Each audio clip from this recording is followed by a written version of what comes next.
దిశ మాటల కోసం మనం ఉదయం నుంచి ఎదురు చూస్తున్నాం. దిశ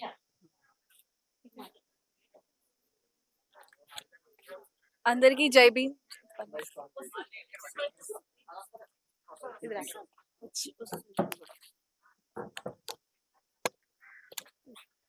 అందరికీ జై భీమ్, జై మానవ్. ముందుగా మమ్మల్ని మన్నించాలి, క్షమించాలి. అందరూ పెద్దవాళ్ళే ఉన్నారు ఇక్కడ. ఇంత 4 అవుతుంది, ఇంకా భోజనం ఆలస్యమైంది. మనం ఎట్లా మీకు నాకు సారీ అడగాలో కూడా అర్థం కావట్లేదు ఇంత ఎర్రటి ఎండలో. ఇప్పుడు మనం చూసుకుంటే ఇండియాలో ఏం చేయాలి, వీరన్న ఆశయం ముందుకు ఎలా తీసుకెళ్ళాలి, వీరన్న ఏం చెప్పాడు అదంతా మనకి ఇప్పటికీ అందరూ స్పష్టంగా వివరించారు.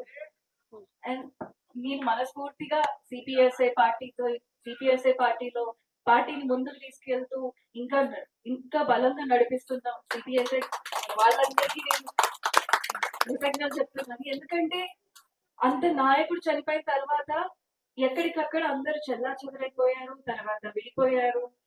కొంతమంది ఇంకా ముందుకి సాగలేక అక్కడే వాళ్ళ వృత్తులలో సెటిల్ అయిపోయారు. కానీ ఎంతో కమిటెడ్ గా నేటికి అది ఎంతో స్ట్రాంగ్ గా ఏదో అట్లా వాళ్ళతో మాట్లాడితేనే తెలుసు ఎంత ప్రేమ ఉంటుందో. మిగతా వాళ్ళతో మాట్లాడినప్పుడు తెలియని ప్రేమ ఇప్పటికీ సిపిఎస్ఐ పార్టీని నడిపిస్తున్న వాళ్ళలో ఆ ప్రేమ స్పష్టంగా కనిపిస్తుంది. అది అంతకు ముందు అవ్వలేదు. అంటే మనకి మనుషుల్ని అంచనా వేయడం అంటే అర్థం చేసుకోవడం అంత అర్థం కాదు కదా.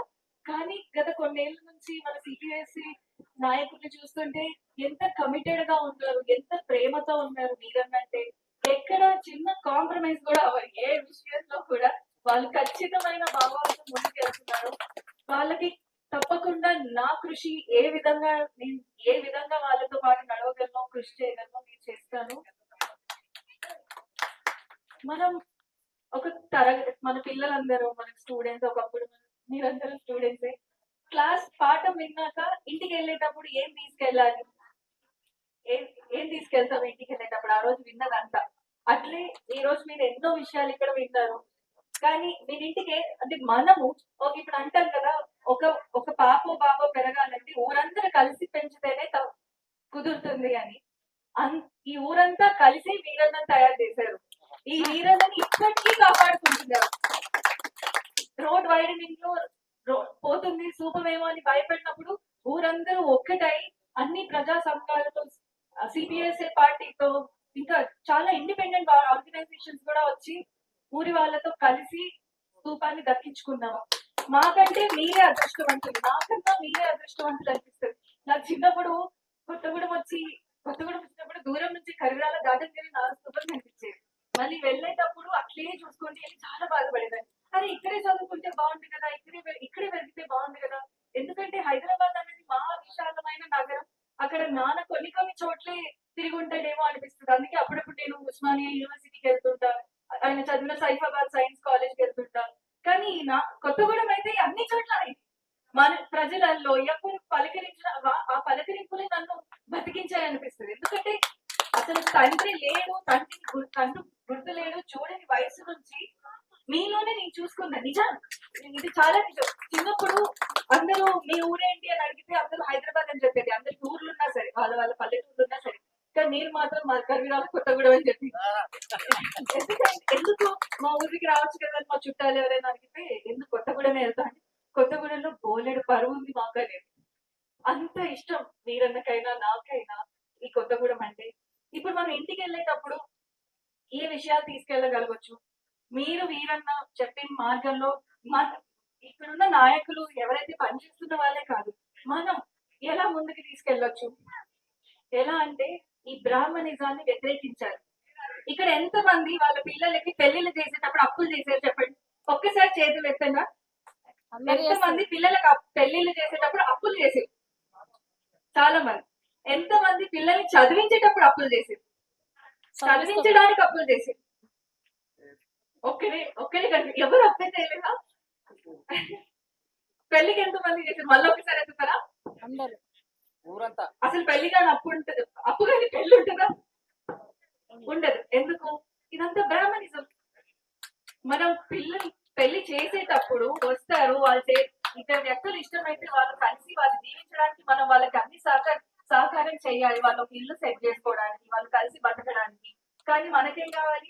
కట్నాలు, బియ్యాలు. ఈ మధ్య అయితే బియ్యాలు చదివింపులు ఎక్కువైపోయింది. అన్ని గొడవలు, మొత్తం ఆ పెళ్లి తతంగం నుంచి మొత్తం గొడవలే. ఎంతమందికి గొడవలు కాకుండా పెళ్లిళ్ళండి? ఎవరు ఉండరు. ఇదంతా బ్రాహ్మణిజం. బ్రాహ్మణుడు మనల్ని పట్టి పీడిస్తున్నాడు, మన ఆర్థిక వ్యవస్థని దెబ్బతీస్తున్నాడు. మన దేశ ఆర్థిక వ్యవస్థే కాకుండా మన కుటుంబ ఆర్థిక వ్యవస్థను కూడా దెబ్బతీస్తున్నారు. ఎందుకంటే మనకి పిల్లలు పుడితే వాళ్ళకి పోషకాహారం, అంటే వాళ్ళకి బలమైన ఆహారం, మంచి మంచి విద్యలు, మంచి ప్రోటీన్లు ఇట్లాంటి పెట్టడానికి మనం అప్పు చేయం. ఎందుకు చేస్తాం? 21 చేయడానికి, బారసాలు చేయడానికి, అన్నప్రాసన చేయడానికి, వీటన్నిటికి ఎవరు వచ్చి డబ్బులు తీసుకుపోతారు? మన పిల్లలకి ఏమన్నా తిండి ఎక్కువ పెడుతున్నామా? అప్పుడు లేదు. ఎవరికి పెడుతున్నాం? బ్రాహ్మణాయనకి, బాబానాయనకి పెడుతున్నాం. కొంచెం పెద్దగా అయినాక పెళ్లిళ్ళకి మనం అమ్మాయి అబ్బాయి సంతోషంగా ఉండాలి అని చూడం. బాపనాయన సంతోషంగా ఉండాలి. ఆ పెళ్లి పనులు జరిగేటప్పుడు రెండు కుటుంబాలు కలిసేది లేదు. బాపనాయన ఆయనకు కావాల్సినట్టు అన్ని చేసుకొని ఆయన వెళ్తేనే పెళ్లి మంచిగా జరిగినట్టు. చనిపోతే కొన్నిసార్లు ఎవరు చనిపోయినా కూడా ఎక్కువ ఇప్పుడైతే చనిపోయినా కూడా అప్పులు ఎక్కువైపోయినాయి. ఎందుకంటే దినాలకు అంత పెద్దగా చేస్తున్నారు. మనము మన అన్ని రకాల కులం వాళ్ళు ఒక చనిపోయినప్పుడు వస్తారు, వాళ్ళ సేవ వాళ్ళు అందిస్తే అంత తల మొత్తం దొరికిన తర్వాత వస్తాడు బాబునైనా కాళ్ళు మొక్కించుకోవడానికి. ఎందుకు మన జీవితంలో మన బాబునైనా లేకపోతే బతకలేమా? నాకు ఒక్కొక్కసారి అనిపిస్తుంది, అందరూ నన్ను అడుగుతారు, ఎందుకు నువ్వు బ్రాహ్మణిజాన్ని అంత వ్యతిరేకిస్తావు? ఏదైనా ఫంక్షన్ చేసినప్పుడైనా ఎప్పుడు రావు, పెద్ద పెళ్లిళ్ళకి వాడికి వీటికి ఎందుకు అట్లా చేస్తావు అంటే, అరే అవన్నీ అవన్నీ మా నాన్న నమ్ముకుంటే ఈరోజు బతికేవాడు. అవన్నీ నేనెట్లా ఆచరిస్తా? మాకు నష్టమైనా సరే, మాకు ఏమైనా సరే ఈ బ్రాహ్మణిజాన్ని మేము వ్యతిరేకించాలి. మనందరం కూడా వ్యతిరేకించాలి. బ్రాహ్మణిజాన్ని వ్యతిరేకిస్తేనే ఈ ఫ్యాసిస్ట్ మూకల్ని మనం తిప్పి కొట్టగలం. ఎందుకంటే వాటిని చేతిలో పట్టుకొని వాళ్ళు మనల్ని ఆడిస్తున్నారు. ఆ ఎమోషన్స్ ని పట్టుకొని మనల్ని ఆడిస్తున్నారు. అప్పులు ఎక్కువైపోయినాయి, హింస ఎక్కువైంది. దేని గురించి మాటలు ఉండవు. మన ఆడోళ్ళు కలిసి ఎన్ని రౌండ్ల బియ్యాలు పోసిరు, ఎంతమందికి బట్టలు పెట్టిరు, ఇదే చర్చలు మనకి. అంటే మన స్కూల్ ఉంది ఇక్కడ, మన స్కూల్ ఉంది, మన అంగన్వాడీ స్కూల్ ఉంది, మన హై స్కూల్ ఉంది. ఇక్కడ వీటిని మనం బలంగా తీసుకోవాలి. ఇక్కడ అందరు టీచర్స్ ఉన్నారా? మన పిల్లలకి మంచి చదువు అందుతుందా? ఇప్పుడు మన అంగన్వాడీ ఉంటది, నాకే హాస్టల్ ఉంటది, అది అంత పాత గోడలతో, అంత చిన్న పిల్లలు అప్పుడప్పుడే వాళ్ళు అన్ని విషయాలు నేర్చుకుంటారు. అలాంటి వాతావరణం ఎంత బాగుండాలి. ఇది గవర్నమెంట్ కూడా తీసుకెళ్లాలని మేము ఆలోచిస్తున్నాం. ఎందుకంటే పసి మనసులు నేర్చుకునేది ఆ వయసులోనే, అంగన్వాడీ వయసు వాళ్ళే. కాబట్టి అంగన్వాడీ సిస్టమ్ ని, మన స్కూల్ ని, మనకి ఇక్కడ బేసిక్ అవసరాలు ఏవైతే ఉన్నాయో వాటి కోసం మనం పోరాడాలి. మన సర్పంచ్ ఎవరు వాటితో పోరాడుతూ మన రోజువారీ జీవితంలో కూడా ఎంత వీలైతే అంత బ్రాహ్మణిజాన్ని తగ్గించుకోవాలి. మరి తగ్గించుకోవాలంటున్నాం కానీ మరి ఏం చేయాలి? మరి చెప్పాలి కదా. మీరు కూడా ఏం చేయాలంటే, పిల్లలు పుడితే తల్లికి మంచి పోషకాహారాన్ని అందియాలి. వాళ్ళకి మనం మంచి చదువుకునేలాగా మనం ఏ స్కూల్ కి గవర్నమెంట్ స్కూల్ కి పంపినా కూడా ఇంటికి వచ్చిన తర్వాత కొంచెం శ్రద్ధ తీసుకొని వాళ్ళని చదివించాలి. పెళ్లిళ్ళు అయ్యేటప్పుడు కూడా ఎంత వీలైతే అంత సింపుల్ గా, అందరూ రిజిస్టర్ మ్యారేజ్ చేసుకునే పరిస్థితుల్లో లేకపోతే కొంచెం కొంతమందితో అయినా పెద్ద పెద్ద పోకడలకి ఆ బ్రాహ్మణుడు చెప్పింది వినకుండా సింపుల్ గా మనం అప్పులు కాకుండా పెళ్లిళ్ళు చేసుకునేలా చూసుకోవాలి. అప్పుల కూపంలో ఎవరు పడదు. మనం ఆర్థికంగా బలహీనంగా ఉంటే మనం దేనికి పోరాడలేదు. అందుకని మన ఇంట్లో ఏ కార్యమైనా ఏదైనా మంచి పెద్ద మనుషులు పెట్టుకొని వాళ్ళు ఆచరిస్తూ వాళ్ళు చెప్పింది మనం చెయ్యాలి. నానా విధంగా ఇవన్నీ మనం ఆచరిస్తే అది మన నాన్నకిచ్చే నివాళి. మీరు ఆచరిస్తారా ఇవన్నీ? ఇక ఎంతో మంది పెద్దవాళ్ళు ఉన్నారు, వాళ్ళు మీ ఇళ్ళలో మీ పిల్లలకు చెప్తారు. మనం ఫస్ట్ ఈ బ్రాహ్మణిజాన్ని అర్థం చేసుకొని ఈ చిన్న చిన్నవి చేస్తే సరిపోతుంది. అప్పుడే ఇలాంటి నాయకులు చేసే ఉద్యమాలకు మనం సహకారం అందించగలం.